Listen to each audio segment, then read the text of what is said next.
Hello students, তোমাদের সবাইকে আমাদের চ্যানেলে ওয়েলকাম জানাই। আজকে আমরা ক্লাস 6 এর প্রশ্নবিচিত্রা থেকে ফার্স্ট সামেস্টিভ ইভ্যালুয়েশনের জন্য পরিবেশ ও বিজ্ঞানের 2 নম্বর school Balurghat girls high school থেকে যে কোশ্চেন পেপারটা দেওয়া হয়েছে সেই স্কুলের আমরা সমস্ত কোশ্চেনের আনসার পরপর দেখে নেব। প্রথম প্রশ্ন, বই বা খাতা বাঁধাই করতে লাগে, আনসার হচ্ছে গদের আঠা।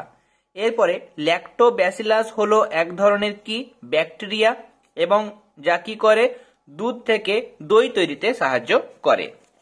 নেক্সট কোশ্চেন দেখো, পচা ডিমের গন্ধযুক্ত গ্যাস, এটা কিন্তু হয়ে যাবে হাইড্রোজেন সালফাইড, তাই না? এরপরে নিম্নলিখিত কোন ঘটনাটি একমুখী?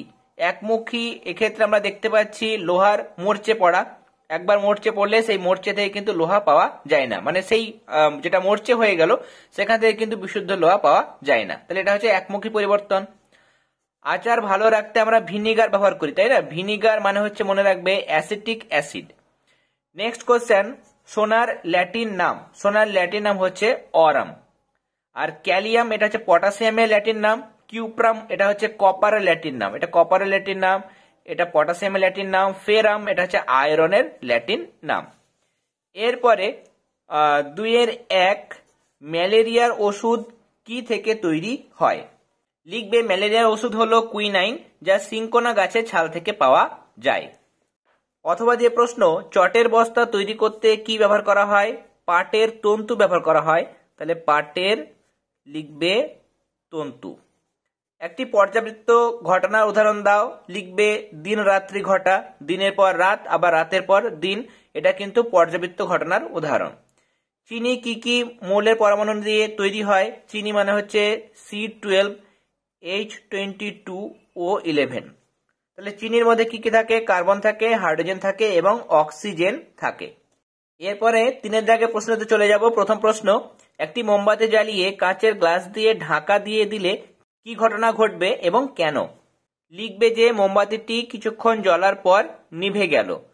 তার কারণ হচ্ছে গ্লাসের ভিতর যতক্ষণ পর্যন্ত অক্সিজেন ছিল ততক্ষণ মোমবাতিটি জ্বলছিল।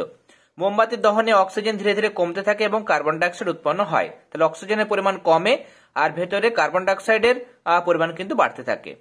এই কার্বন ডাইঅক্সাইড গ্যাস নিজে জ্বলে না ও অন্যকে জ্বলতেও সাহায্য করে না, তাই অক্সিজেন গ্যাস নিঃশেষিত হয়ে গেলে মোমবাতিটি নিভে যায়। তাহলে প্রথম থেকে শুরু করে এখান থেকে শুরু করে এতটা পর্যন্ত তোমরা লিখে নেবে।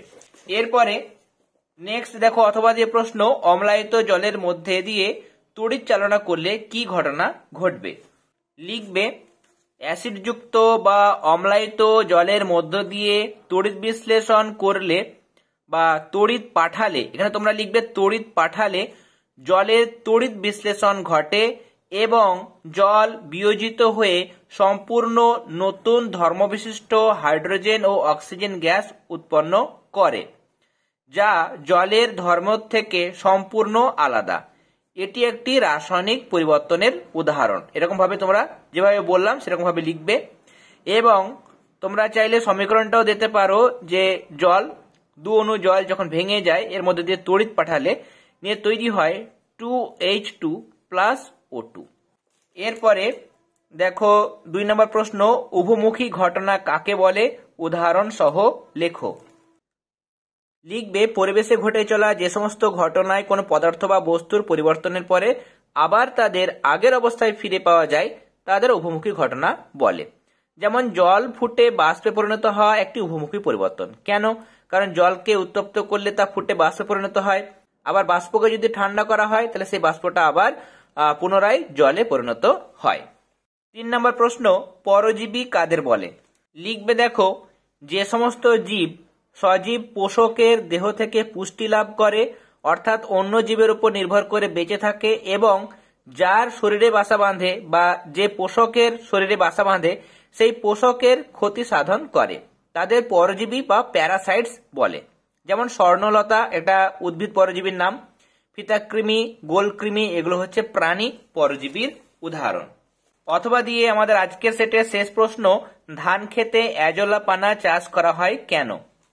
যেভাবে আমি আনসারটি বলে দিচ্ছি সেভাবে লিখবে যে ধান খেতে অ্যাজোলা অ্যানাবিনা মিথজীবিতা দেখা যায়।